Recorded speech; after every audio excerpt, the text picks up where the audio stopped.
Selamat pagi Bu Siska. Pagi, Bu Ica, apa kabar? Baik. Ya. Selamat pagi semuanya. Saya Francisca Sriwartiningsih, CGP Angkatan 10, Kabupaten Karawang. Kesempatan kali ini saya akan melakukan wawancara dengan Kepala Sekolah tempat saya bertugas, yaitu SMP Ignatius Slamet Riyadi. Dengan Kepala Sekolah Bu Francisca Dwi Sari Asmara. Dan kita mulai saja ya Ibu ya. Terima kasih atas waktunya Ibu. Bagaimana kabarnya hari ini? Hari ini luar biasa, Bu Ica. Hari ini saya dapat tugas wawancara Ibu terkait dengan pengambilan keputusan di instansi sekolah SMP kita. Ada beberapa pertanyaan yang akan saya ajukan dan Ibu menjawabnya. Kalau mungkin tidak berkenan, dipersilahkan saja untuk tidak menjawab. Kita mulai ya Ibu ya dengan pertanyaan pertama. Selama ini bagaimana Ibu dapat mengidentifikasi kasus-kasus yang merupakan dilema etika atau rujukan moral? Ya, kalau menjadi kepala sekolah itu atau menjadi pimpinan sekolah itu pasti akan banyak setiap hari, bahkan yang Bu Ica ya, dari kita sekolah kita tuh dari pagi setengah 8 sampai jam 4 itu akan banyak persoalan-persoalan yang muncul dan itu harus segera diambil keputusannya gitu ya, banyak masalah. Nah, bicara terkait sama tadi Bu Ica menyinggung dilema etika dan rujukan moral ya. Ini adalah dua hal situasi yang berbeda menurut saya di dalam mengambil keputusan gitu. Kalau kita ngomong soal dilema etika, artinya kita dihadapkan kepada sebuah situasi yang sebenarnya dua-duanya kalau kita lihat benar gitu ya, dua-duanya itu benar, tapi kadang-kadang itu bertentangan pada saat kita harus mengambil keputusan. Nah, di sisi yang lain, kalau yang dimaksud dengan rujukan moral, artinya situasinya berbeda lagi, bahwa di mana situasi itu kita dituntut untuk mengambil sebuah keputusan dan keputusan itu kita dihadapkan yang benar atau salah ketika kita mengambil keputusan. Nah, yang membedakan adalah kalau rujukan moral artinya ada regulasi atau aturan yang berlaku. Nah, kembali dalam kenyataannya di dalam sekolah, dua hal ini emang terjadi beriringan, kadang-kadang bersamaan gitu Bu Ica. Tapi saya selalu melihat masalah-masalah yang terjadi itu kita pilah-pilah gitu. Misalkan ada satu persoalan, oh ini saya berhadapannya dengan ada aturannya, misalkan aturan yayasan, misalkan guru terlambat gitu ya, sudah berkali-kali terlambat, sudah ditegur, belum ada perbaikan, ya akhirnya pada saat saya harus mengambil keputusan terhadap guru tersebut, maka ini akhirnya saya harus mengambilnya melihat kepada apa yang menjadi aturan yayasan. Oh, kita lihat aturan yayasannya, aturannya berbunyi apa, maka itu yang akan saya sampaikan kepada si guru tersebut. Sehingga kalau yang berbasis peraturan itu lebih mudah gitu Bu Ica. Tapi memang yang lebih sulit saya ambil keputusan itu adalah yang kaitannya dengan dilema etika. Oke. Kalau untuk pengambilan keputusannya sendiri Ibu, kan di situ ada dua kepentingan ya, yang sama-sama ada yang benar, ada yang nilai kebajikannya itu muncul gitu ya. Bagaimana Ibu mengambil keputusan dalam kasus tersebut gitu? Oke. Kalau mengambil keputusannya ya, kalau dalam kondisi seperti itu kita harus melihat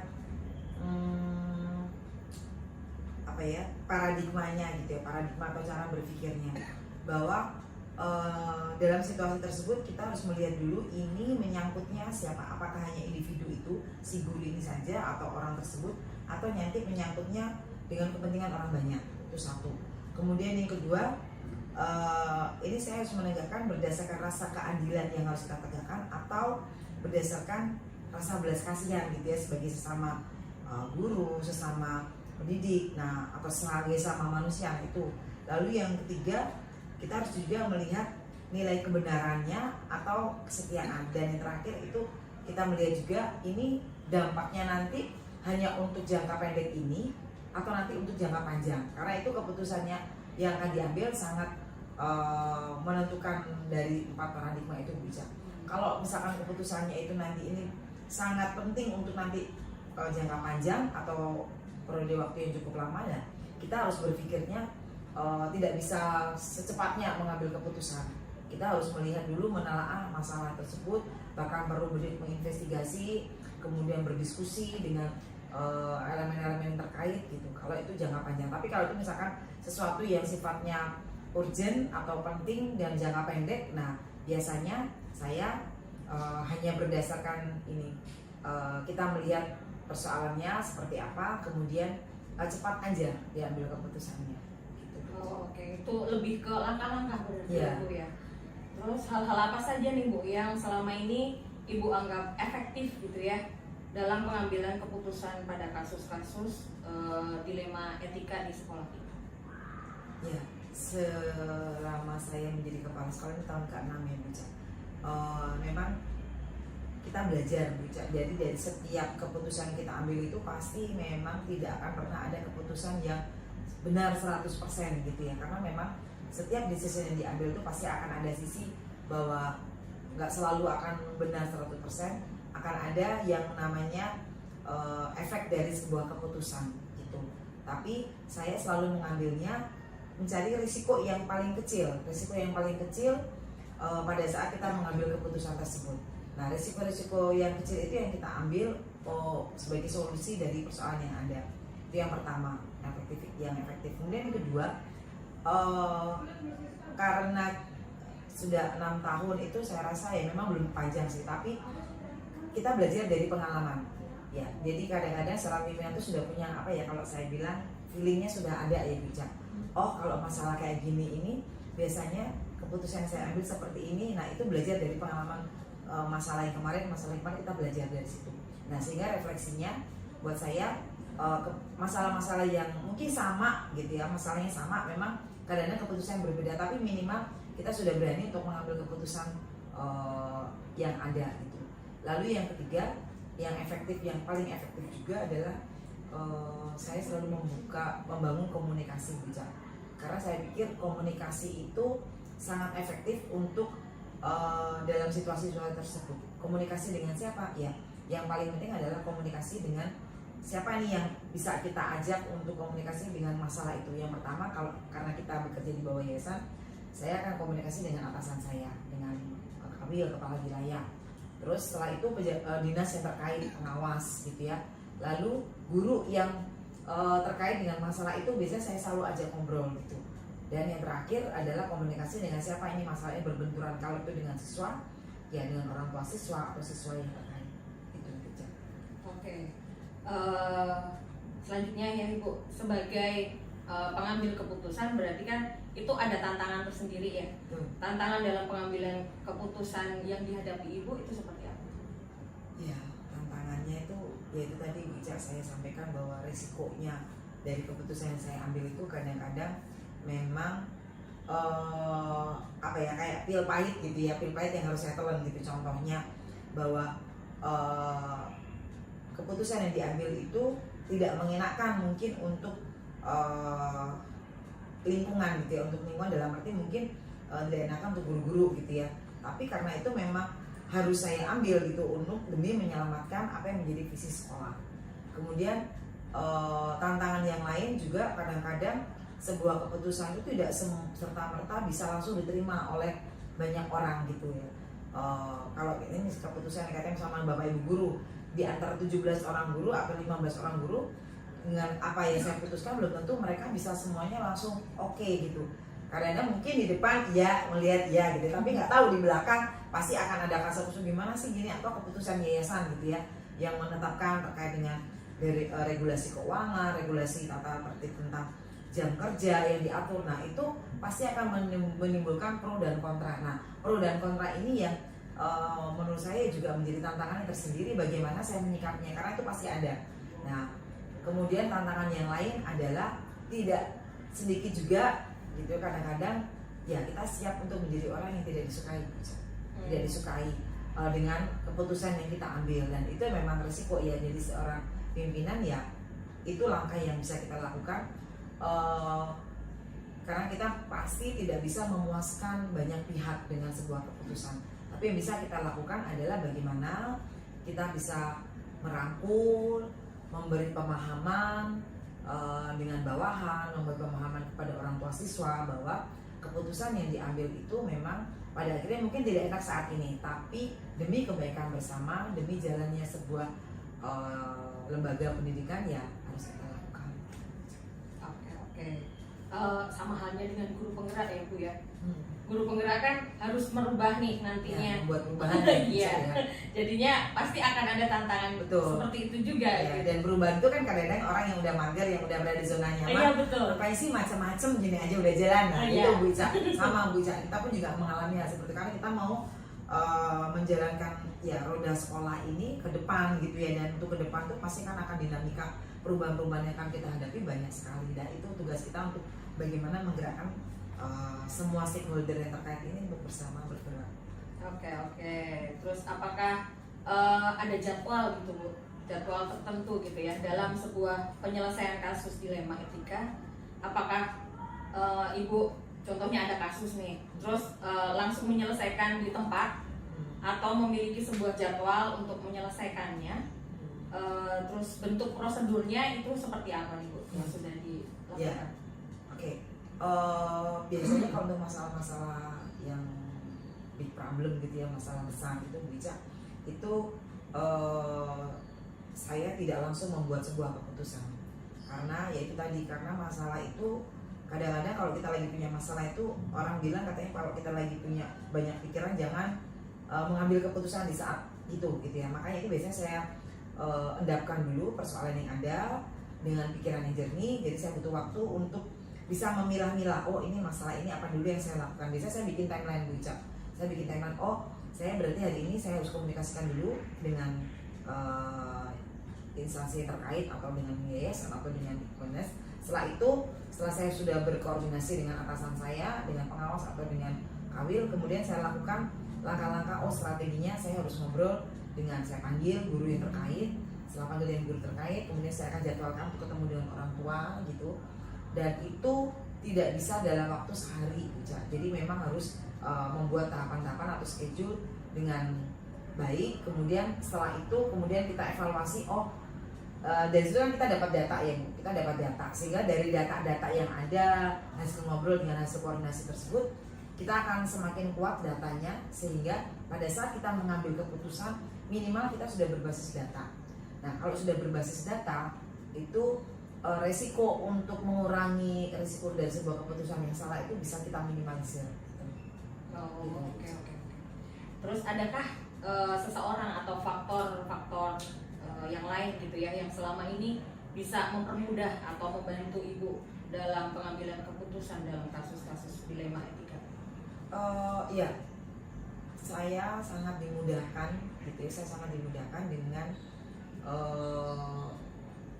yayasan, dalam hal ini kepala wilayah. Sosok kepala wilayah Pak Pri itu orangnya sangat quick respon ya Bu. Dia sangat cepat untuk merespon keluhan-keluhan atau persoalan-persoalan yang saya punya gitu ya. Demikian juga pengawas gitu ya. Kalau pengawas itu Pak Tatang dalam hal ini juga beliau sangat mensupport, kalau Pak kami ada persoalan begini, langkah yang harus saya ambil apa gitu ya. Itu saya sangat didukung dengan sosok atasan saya yang cepat mengambil merespon dengan cepat gitu. Lalu yang kedua, saya juga bersyukur karena saya punya guru-guru, punya anak buah juga yang mendukung kepemimpinan saya, mendukung dalam artian mereka juga sangat support dengan apa yang menjadi persoalan yang ada di sekolah gitu ya. Dengan tentu saja ya kalau saya punya tim ada wakil kurikulum kesiswaan gitu ya. Jadi mereka sudah mempunyai data atau mempunyai hal-hal yang bisa membantu saya untuk mengambil keputusan. Jadi kaitannya misalkan kurikulum gitu ya, Pak saya butuh ini, tapi saya datanya ini. Nah makanya Pak Agung itu biasanya langsung cepat Bu, pertimbangannya seperti ini kalau dari sisi kurikulum. Nanti kalau dari sisi kesiswaan Bu Elis biasanya punya pandangan, Bu ini bisa yang mungkin jejaring ya, dia punya jejaring yang luas. Nah itu bisa kita manfaatkan untuk membantu kita mengatasi masalah-masalah. Misalkan contohnya gitu ya, contohnya kalau yang kemarin terkait dengan anak-anak yang mulai coba-coba merokok atau nge-vape gitu ya. Nah itu kan kalau kita hanya menasihati anak-anak nggak akan mempan, maka kita bisa memberdayakan sumber-sumber daya yang ada di sekolah. Kita kerjasama dengan rumah sakit atau dengan kepolisian untuk bisa mengedukasi anak-anak. Nah hal kayak itu tuh Bu yang cukup sangat membantu saya di dalam mengambil keputusan. Oke. Dalam pengambilan keputusan dilema etika itu kan tadi banyak langkahnya ya Bu ya. Iya. Terus apa nih yang bisa Ibu pengalaman yang paling berkesan gitu Bu dalam pengambilan keputusan dilema etika? Ya, ada Bu, ini banyak sih masalah sebenarnya, tapi masalah atau kasus ini sebetulnya yang paling ngena buat diri saya karena kaitannya sama kasus dilema etika tadi ya. Kejadiannya memang sudah ya sekitar 3 atau 4 tahun yang lalu terhadap siswa di sini, dan kebetulan itu anak kelas 7 yang masih baru masuk karena Juli, kejadiannya di bulan Agustus gitu. Saya ingat persis kejadian itu, sehingga dan anak ini sebetulnya adalah memang anak yang punya kebutuhan khusus ya. Ya dia tidak seperti anak-anak normal lainnya, punya kebutuhan khusus, sehingga memang dari sisi perilaku, dari sisi sikapnya itu memang agak berbeda dengan teman-temannya lain. Nah pada saat dia di kelas 7 ini kan dia bergabung ya bicara dengan siswa-siswa dari sekolah-sekolah lain yang notabene-nya nggak tahu karakter anak ini seperti apa.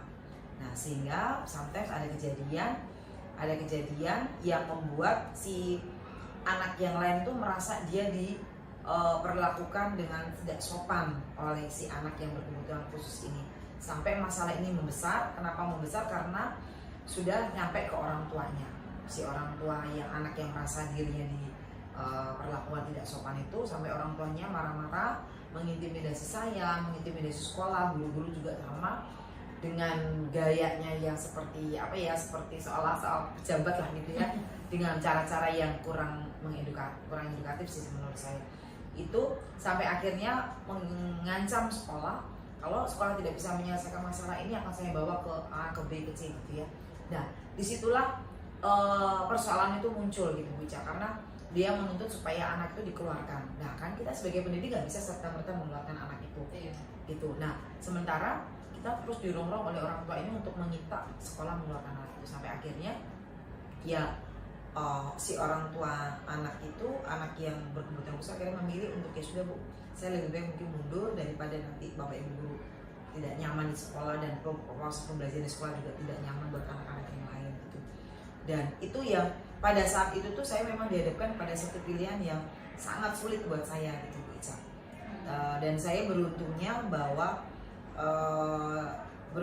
saya didukung waktu itu oleh pastor paroki gitu ya, oleh rekan-rekan kepala sekolah lain, oleh bapak ibu guru, kemudian juga oleh orang tua TPS, tim pemerhati sekolah, atau orang tua yang lain, mengatakan bahwa keputusan saya untuk tidak perlu gentar, tidak perlu takut dengan ancaman orang tua, dan tetap mempertahankan anak itu gitu ya, tadi awalnya itu sudah keputusan yang tepat gitu, meskipun pada akhirnya si anak itu memilih untuk mundur sih ya gitu Bu Ica. Itu yang sangat kena buat saya.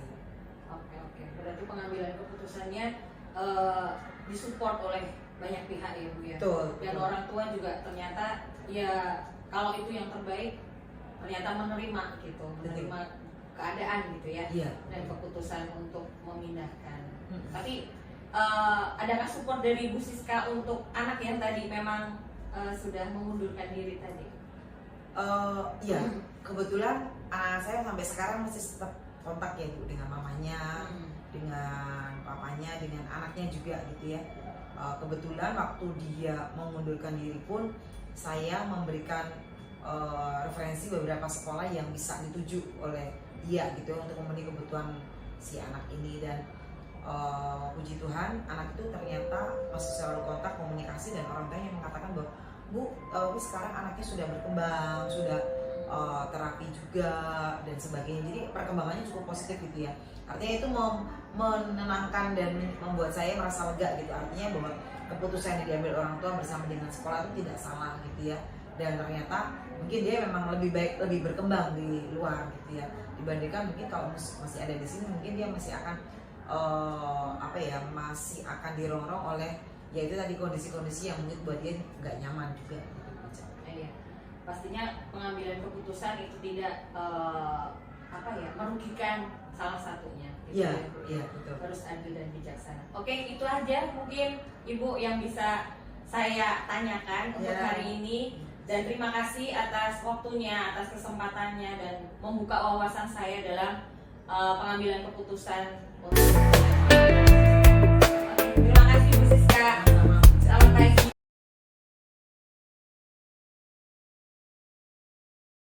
Selamat siang Pak Agus. Selamat siang, Bu Ica. Saya Francisca Sriwartiningsih, CGP Angkatan 10, Kabupaten Karawang.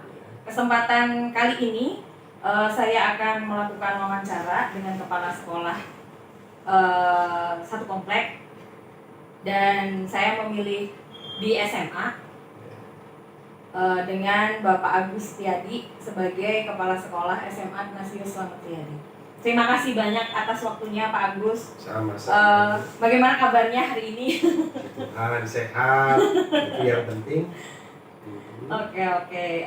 Kali ini saya dapat tugas gitu ya Pak Agus ya, wawancara dengan Bapak.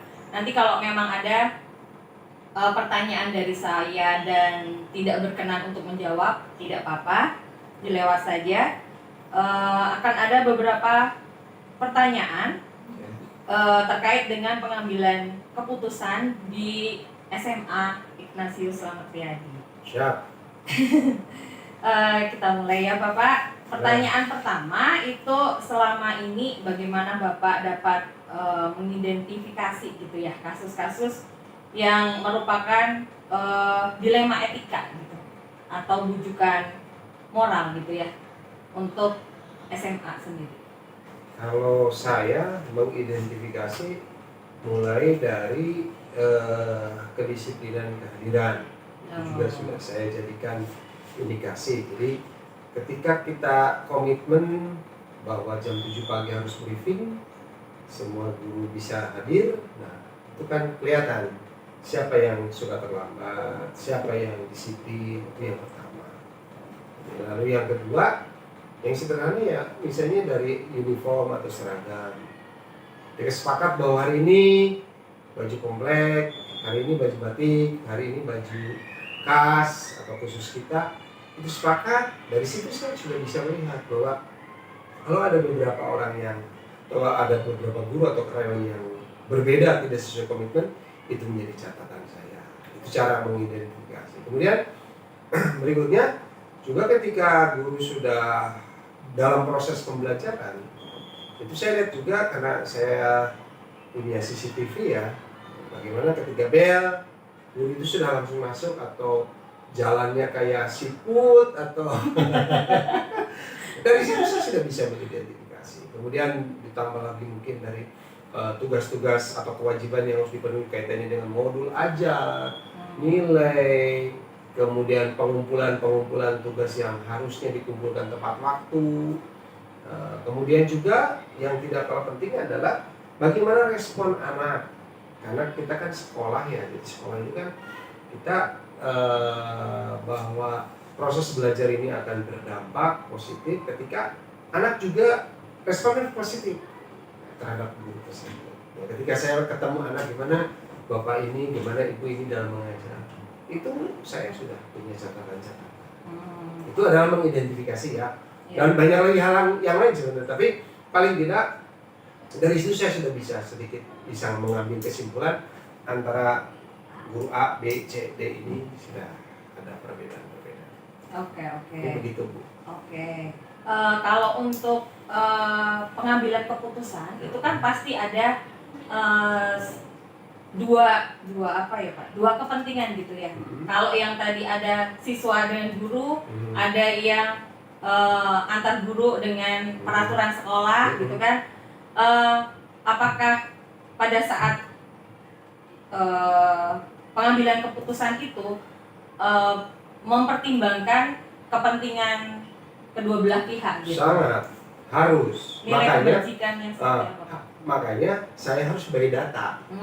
Jadi ngambil keputusan itu by data. By data itu ya tadi dari aspek awal masuk sehingga pulang dan proses kan juga kebetulan kita bisa lihat dari CCTV ya, ataupun kita juga visitasi ketika kita melihat guru lagi mengajar, Dan yang tidak kalah penting adalah respon anak-anak itu luar biasa.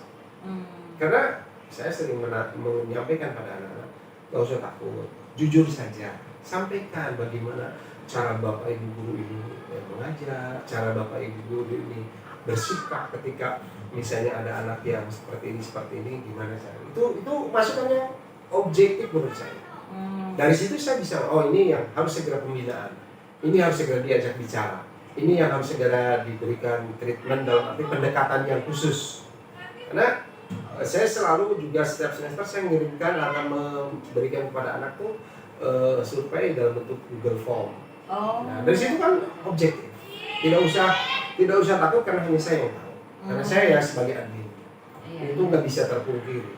Jadi by data itulah nanti saya tinggal, kalau ini sudah kita gradasikan, ini yang harus segera, ini yang mungkin prosesnya pelan-pelan, dan ini sudah tidak usah karena sudah dianggap sudah sesuai lah dengan harapan, artinya harapan sekolah. Itu yang prioritas ini segera dengan kita tunjukkan bukti-buktinya ini. Baru setelah itu berarti ini sudah dampaknya kemana? Berarti saya bisa teguran lisan atau ya pembinaan lebih lanjut misalnya, jangan sampai terulang karena bisa berdampak kepada PP3 dan sebagainya. Tapi itu dikomunikasikan dulu by data. Kalau saya selalu by data, nggak berani saya kalau asumsi, nggak berani. Oke. Kalau langkah-langkah selanjutnya Pak, tadi kan dari data yang sudah ada nih, selangkah pengambilan keputusan selanjutnya itu seperti apa? Ya saya kan juga satu punya tim ya. Makanya saya selalu tim kepala sekolah itu terdiri dari seksi kurikulum dan kesiswaan. Ini harus satu langkah, satu kata, satu visi. Nah, ketika itu menyangkut di luar kami, ya kami bertiga. Bahwa datanya seperti ini, faktanya ini. Keputusan yang kita lakukan adalah seperti ini. Itu dulu ya. Jadi tidak single fighter saya. Karena saya butuh masukan juga. Ketika salah langkah kan bukannya positif yang kita dapat, tapi malah yang negatif. Nah, ketika itu sudah dibicarakan baru langkahnya misalnya ya diajak bicara lah. Itu yang paling cepat dan sementara ini yang sering saya lakukan.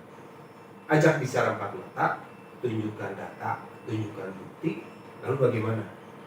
Karena kalau nggak diperbaiki nanti ini dampaknya kan banyak, menjadi promosi negatif terhadap sekolah, mungkin juga akan menimbulkan komplain dari orang tua, dan paling bahaya ketika akan nyampe ke yayasan. Karena saya prinsipnya kalau saya bisa selesaikan di sekolah, lebih baik selesaikan di sekolah, tidak usah sampai ke sana, karena di situ pun menunjukkan kemampuan kita dalam mengelola masalah, menyelesaikan masalah. Kalau segala sesuatu masalah ke yayasan, lah kita ini perannya apa? Yayasan juga tidak berharap setiap masalah harus sampai ke yayasan. Kalau bisa diselesaikan di level unit, kan ya sudah kan. Yang penting berjalan sesuai dengan koridor, tidak menyebar luas atau berdampak lebih besar. Dan itu juga menjadi challenge seorang leader itu, kemampuan menyelesaikan masalah. Gitu. Kalau saya seperti jadi, saya berangkat dari tim dulu. Nah, kalau orang di timnya bermasalah ya otomatis saya akan ajak bicara. Tapi selama ini sih saya punya tim yang solid, satu visi, satu langkah, dan akhirnya memang ketika ada terjadi di guru atau karyawan ya kami menindaklanjutinya, kita bicara tim dulu. Setelah itu ada sebuah langkah, baru kita akan apakah diajak bicara dulu, atau bahkan kalau memang sudah tindakannya sudah melanggar aturan, nggak apa-apa kita keluarkan SK misalnya. Tapi itu saya belum pernah, kecuali yang teknik ya, beberapa pesuruh sekolah dulu karena pelanggaran ini saya pernah. Tapi kalau di guru rasanya lebih ke pendekatan pribadi itu jauh lebih berhasil. Karena mereka kan manusia dewasa ya, guru itu kan cara berpikir, apalagi sudah para sarjana gitu kan. Ketika diajak bicara, komunikasi 4 mata itu jauh lebih enak. Apakah itu dianggap efektif Pak untuk penyelesaian? Saya rasa selama saya menjadi kepala sekolah 24 tahun ya, itu adalah cara yang efektif. Lepas dari kepuasan mah relatif ya, karena kadang-kadang beda konsep Bu. Kalau kita berpikir itu untuk sekolah, berpikir untuk layanan sekolah terhadap siswa dan orang tua. Itu skop kita, sehingga kenapa sih begini aja harus diingatkan, kenapa sih begini aja harus itu dari perspektif guru gitu ya. Oh gini saja harus gini. Padahal kalau kita berpikir ya, dengan pola sikap perilaku yang diberikan oleh guru atau karyawan kita ini, dampak yang kita pikirkan itu terhadap sekolah itu. Bukan terhadap pribadi Agus, bukan. Saya nggak punya kepentingan, tapi jangan sampai apa yang dilakukan oleh seorang guru atau karyawan itu berdampak negatif terhadap sekolah. Misalnya ketika guru nggak benar ngajarnya, pasti anak cerita kan. Nah, masa yang nggak benar harus dibiarkan? Nah itu. Tapi kalau saya juga jadi guru, saya nggak akan mempermasalahkan itu, karena sekarang yang diberi tanggung jawab, ya saya harus tanggung. Mungkin begitu Bu. Jadi mematchkan pemikiran antara kami memikirkan yang lebih besar, dampaknya itu kan luar biasa. Sedangkan guru kan, yang penting aku kan pengennya ngajar begini supaya mungkin saya juga nggak capek, mungkin saya juga gampang, praktis, nggak ribet. Itu dari persepsi guru. Tapi kalau kita justru dengan pola-pola seperti itu, bahwa itu dampak positif terhadap sekolah, menjadi promosi sekolah, menjadi menarik bagi anak-anak. Kan kadang-kadang begitu. Nah, memahamkan itu yang nggak mudah. Iya. Perubahan itu susah ya Pak? Nggak gampang. Nggak gampang. Tapi saya percaya dengan teman-teman ini akhirnya bisa juga. Ya karena apa? Ya, saya katakan yang efektif itu pendekatan.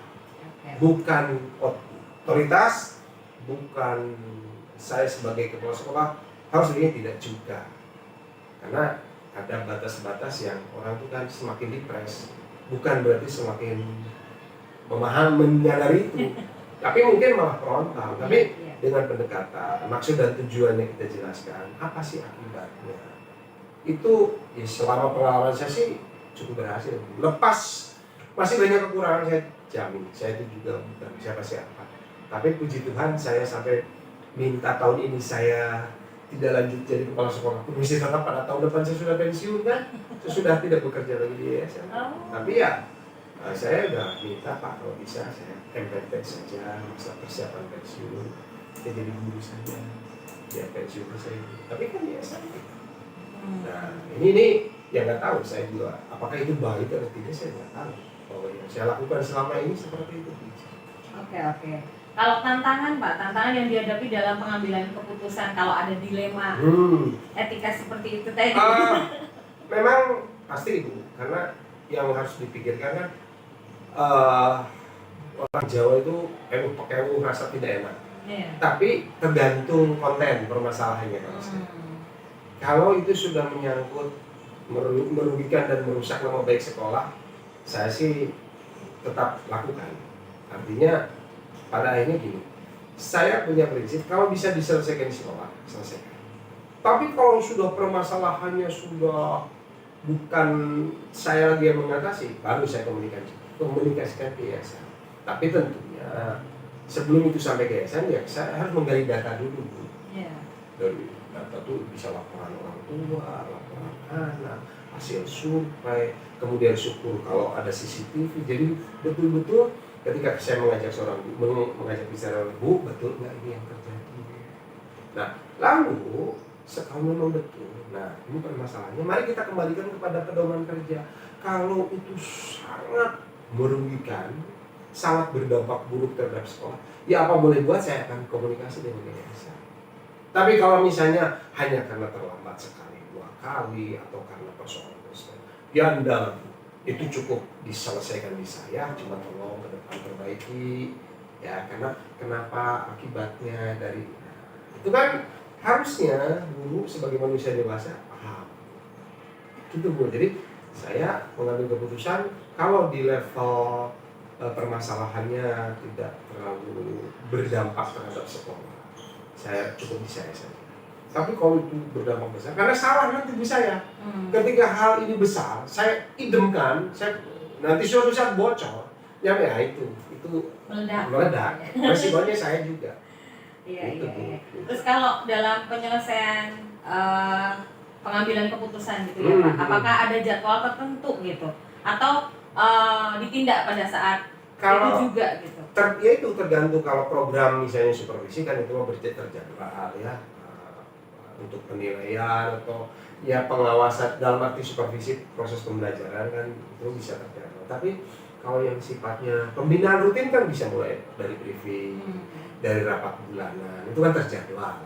Toh di dalamnya tetap aja ada kan, ya Bapak Ibu hati-hati, Bapak Ibu harus begini. Itu kan juga salah satu bentuk pembinaan. Itu sudah terjadwal di briefing pagi, briefing sore, atau di rapat bulanan. Tapi kalau kejadiannya insidental dan urgen, ya harus cepat. Yang pasti kalau saya, setiap masalah tindak lanjuti cepat dan selesai, clear.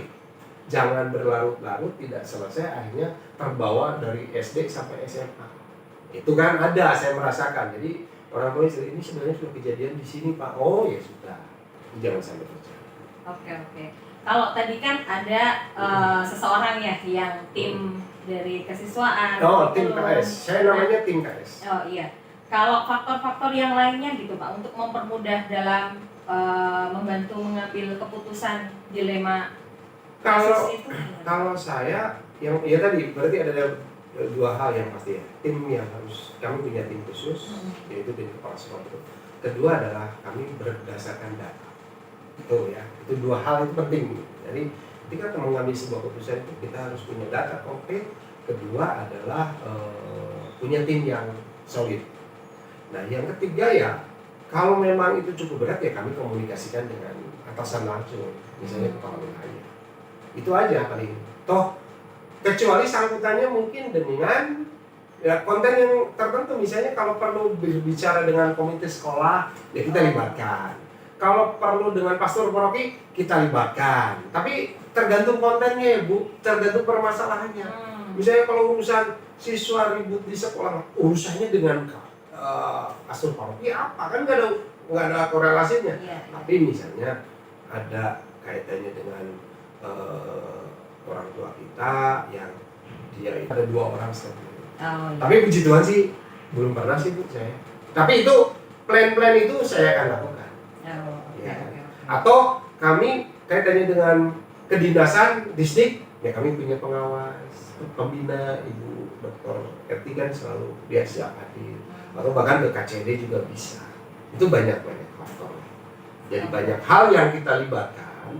Karena kembali lagi Bu, saya mungkin termasuk orang yang tidak terlalu pede ngambil keputusan. Karena sebenarnya sebuah kehati-hatian saja. Hati-hati itu dalam arti gini, bahwa bukan berarti saya takut resiko, tapi jauh lebih hati-hati itu kalaupun terjadi ini nggak terlalu besar, nggak terlalu berat gitu. Nyatanya saya 24 tahun kan bukan waktu sebentar, ya kan, bukan tanpa masalah juga, tapi ya saya lewati saja, gitu. Oke. Kalau dalam pembelajaran gitu Pak, adakah pengalaman yang pernah dialami di SMA sendiri dalam menangani dilema etika? Itu dilema etika guru atau siswa? Berarti kan dalam pembelajaran itu antara siswa dan gurunya. Oh ya, artinya gini. Dulu pernah waktu guru sih sudah keluar. Karena bahkan saya membuka ruang untuk anak-anak itu bolehlah menceritakan apa yang terjadi terhadap sikap dan perilaku. Mereka datang ke sini. Tapi saya catat namanya ini. Apa sih keluhannya? Apa yang disampaikan begini? Ya, tapi setelah itu ya gurunya saya ajak bicara lagi. Itu konsepnya gitu. Betul enggak, hanya mengklarifikasi aja. Pantas enggak seorang guru mengatakan kata-kata kasar terhadap anak atau diperlakukan dengan cara seperti itu, pantas enggak Bapak Ibu? Itu bagaimana kalau ke anak kita? Paling saya begitu kan. Maka hati-hati kan. Anak itu merekam dan menyampaikan ke orang tuanya. Orang tuanya sombong ke saya. Misalnya kan? Nah, iya kan? Nah, maka saya sebagai kepala sekolah tolong ini ya istilahnya kalau bisa sudah jangan diulangi, tapi kalau diulangi lagi saya akan meningkatkan, mungkin ini kan baru teguran lisan, nanti kan ada teguran tertulis, ada SP1, SP2 dan sebagainya. Kalau sudah tidak sama, saya akan telepon Pak Pri, Pak sudah saya lakukan langkah-langkah seperti ini, tapi yang bersangkutan itu monggo baiknya gimana? Paling begitu itu sudah jalan terakhir Bu. Tapi kalau yang saya lakukan ya pendekatan saja lah, nggak apa-apa. Karena gini, kadang kita juga jangan terprovokasi juga oleh anak. Iya. Mungkin kan anak juga hanya melihatnya dari satu aspek. Padahal setelah disurvei anak-anak yang lain tidak ada masalah. Jadi ya itu, maka by data itu tidak hanya soal anak-anak yang datang ke saya tanya, anak-anak yang lain juga saya tanya itu. Kan gampang aja ngobrol anak, saya sambil nanti di sini. Kelas mana? Oh, boleh tahu nggak gimana sih cara mengajarnya di kelas? Menyenangkan, boring, atau gimana begitu. Kan boleh toh, saya catat. Itu kan random aja. Tapi kembali lagi itu harus by data gitu. Jangan asumsi. Baru dari data itu gurunya diajak. Ya diajak bicara. Kalau saya mah gitu aja. Dan tidak harus kecuali yang sangat berdampak luar biasa baru saya segera. Kalau masih 1-2 anak yang bisa kan, ya mungkin saya juga keliling. Saya lihat dari CCTV aja, benar nggak? Itu juga bisa.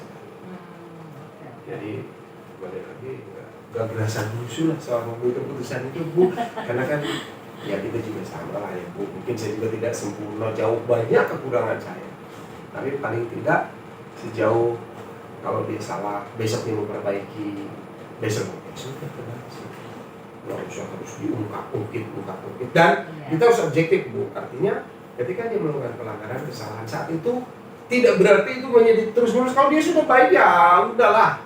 Itu kan catatan histori orang kan bisa mungkin kondisi sedang di rumah, di keluarga dan sebagainya. Itu harus wise di situ. Sehingga kalau saya sih puji Tuhan di dalam penilaian tunjangan prestasi, di dalam penilaian itu kenaikan tingkat lancar semua. Bukan berarti tanpa proses ya. Berapa yang catatan saya ada, buku responsi saya. Mengajar dulu, mana buktinya? Nggak tahu. Pastinya pengambilan keputusan juga harus melihat dua sisi ya, Pak. Sangat Harus. Tidak cukup 2 sisi, 3-4 sisi. Benar. Karena banyak pihak yang akan berdampak gitu ya. Betul. Ya makanya kan kalau toh ada apa ya, karya ataupun teknik yang pernah saya SPTG juga ada, Bu. Keluar ya. Sudah memang mereka Oke, karena sudah ada data itu tadi. Betul. Komunikasi pribadi juga sudah dilakukan gitu ya. Dan yang penting juga jangan apa ya, itulah main like and dislike itu penting, Bu. Sebagai pemimpin itu bener loh. Jadi saya menghilangkan itu.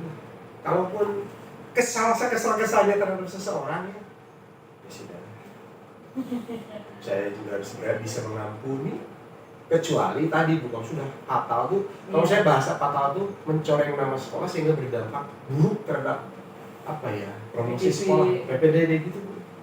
Ya puji Tuhan kan tahun ini kita juga bisa 3 kelas berkat Bu Ica juga. Iya kan? Mudah-mudahan tahun ini juga, hari ini juga udah lumayan tadi yang kata. Puji Tuhan. Oke. Ya. Terima kasih, mungkin Pak Agus itu saja pertanyaan yang saya pengen tahu gitu ya. Wawancara hari ini. Terima kasih untuk waktunya, kesempatannya, dan penjelasannya. Semoga ini menjadi wawasan buat saya. Yang pasti belum tentu baik itu juga ya, Bu. Artinya gini, pola cara saya belum tentu tepat di tempat, di orang yang tidak sama dengan saya. Dalam arti itu mah hanya pengalaman saya yang saya lakukan. Baik saya kan di Yosudarso 2 kali jadi kepala sekolah, di sini juga 2 kali jadi kepala sekolah. Nah kurang lebih yang paling efektif pendekatan tadi. Gitu. Artinya bukan mengedepankan otoritas saya sebagai atasan, tapi lebih yuk ini ada data begini, betul tidak? Oh betul, gimana? Kalau ini berdampak terhadap ini berdampak terhadap ini. Padahal kita tuh kan sekolah kita ini ladang dan sawah kita. Kalau nanti muridnya pada nggak mau sekolah ke sini, harus saling ya. Iya. Kunci utama. Betul, Bu.